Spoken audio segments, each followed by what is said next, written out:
분노해 주시길 바라겠습니다. 자, 그런데 국민의힘 권성동 원내대표가 오늘 이렇게 얘기했습니다. 지금 바로 이재권 부장판사, 서울고등법원 이재권 부장판사가 말한 헌법 제84조 해석은 그건 네가 할 일이 아니지. 이건 대법원이 할 일이다. 서울고등법원 판사 나부랭이가 결정할 게 아니라 어디다 해석을 요청하고 싶냐 하면 대법원에다 요청하라. 라고 문제 제기를 했습니다. 이재권 부장판사가 개인의 자의적 해석은 이룰 수 없다라고 문제 제기했습니다. 자, 그러면 오늘 권성동 원내대표가 의원총회장에서 한 발언 내용 직접 들어보시겠습니다. 원내대표 사퇴 의사를 표명하고 새 원내대표가 선출될 때까지 가급적 말을 아끼고자 했습니다. 그런데 오늘 형사 피고인인 이재명 대통령의 공직선거법 위반 사건의 재판 무기한 연기 소식을 듣고 여러 의원님들의 요청에 따라 대여 비판에 조금도 공백이 있어서는 안 되겠다는 심정으로 모두 반언을 공개합니다. 이재명 대통령의 공직선거법 위반 파기환송심을 맡은 서울고법재판부가 재판을 무기한 연기하기로 결정했습니다. 서울고법의 이재권 부장판사는 헌법 제84조에 따른 조치라는 판사 개인의 자의적인 헌법 해석을 단서로 달아놓았습니다. 어떠한 판사가 헌법을 자의적으로 해석할 권한이 있습니까? 어떻게 헌법 제84조를 재판을 대통령 임기 중에 중단해야 한다는 뜻으로 해석할 수가 있습니까? 헌법 제84조는 대통령은 외환 또는 내란의 죄를 범한 경우를 제외하고는 재집중 형사소출을 받지 아니한다라고 규정하고 있습니다. 즉 소출을 하지 않는다는 뜻입니다. 여러분, 소추가 무엇입니까? 국립국어원 표준국어 대사전에 소추는 형사사건에 대하여 공소를 제기하는 일이라고 적혀 있습니다. 헌법 제84조는 새로운 재판을 위한 대통령의 기소가 불가능하다는 뜻이지 이미 진행 중인 재판을 중단해야 한다는 의미가 아니라는 것은 초등학생도 다 알 수가 있습니다.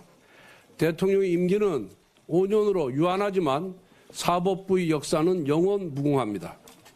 대통령의 임기 초반 권력이 무섭다는 이유로 판사가 스스로 사법부의 독립성을 포기한 셈입니다. 권력의 바람 앞에 미리 알아서 누워버린 서울고법 판사의 판단은 두고두고 사법부의 흑역사로 남을 것입니다. 대통령 권력 앞에 자발적으로 무릎을 꿇은 판사의 이름이 법학 교과서에 두고두고 박제될 것입니다. 이재명 대통령의 대장동, 백현동, 위례 신도시, 성남 FOC 사건 재판의 공판기일이 6월 24일로 지정되어 있습니다. 복화 유형 사건은 준비기일 7월 1일, 불법 대북 송금 사건 재판은 준비기일이 7월 22일로 예정되어 있습니다. 이 사건 담당 판사들은 절대로 공직선거법 파기환송심 재판부와 같은 어리석은 결정을 내리지 않기를 바랍니다. 서울고법은 즉시 헌법 제84조에 대한 자의적인 해석을 처리하길 바랍니다. 아울러 검찰은 항고를 통해서 헌법 제84조에 대한 해석을 대법원에 요청할 것을 촉구합니다. 국민의힘은 이재명 정부의 임기가 끝나는 그 순간까지 서울고법의 부당한 헌법 제84조 해석을 바로잡기 위해 모든 수단을 동원하여 싸우겠습니다. 이와 같은 서울고법 판사의 자발적인 충성에도 불구하고 오늘 민주당 대변인은 이재명 대통령에 대한 재판중지법을 그대로 강행 처리할 계획임을 밝혔습니다. 재판이 5개씩 되다 보니 공직선거법 재판 한 건이 연기된 것만으로는 못내 불안한 모양입니다. 그리고 이재명 대통령은 본인의 공직선거법 위반, 위중교사죄, 불법 대북 송금 사건의 변호인을 맡았던 이승엽 변호사를 신임 헌법재판관 최종 후보군에 올렸습니다.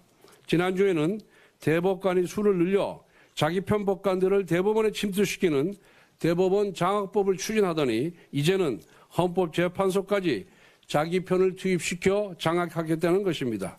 국회를 입법 독재의 도구로 사용했던 것처럼 대법원과 헌법재판소도 사법 독재의 도구로 쓰겠다는 것처럼 보입니다. 첫 일주일이 향후 5년을 좌우합니다. 안타깝게도 이재명 정부의 출범 첫 일주는 통합도 민생도 아닌 오로지 방탄 독재의 길만 모색하는 모습이었습니다. 이 모든 것은 이재명 대통령의 취약한 법적 리스크를 사법부 장악으로 해결하고자 하는 시도에서 비롯된 것입니다. 황금 같은 허니문 기관의 힘을 본인의 법적 리스크 해소에 소진시키는 이재명 정부의 모습을 보니 안타깝기 그지없습니다.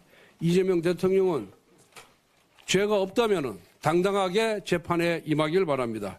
본인의 권력을 지키기 위하여 민주주의와 헌정 질서를 파괴하는 억지와 무리수를 쓰면 쓸수록 권력의 종말은 급속히 가까워진다는 것을 명심하기 바랍니다. 이상입니다.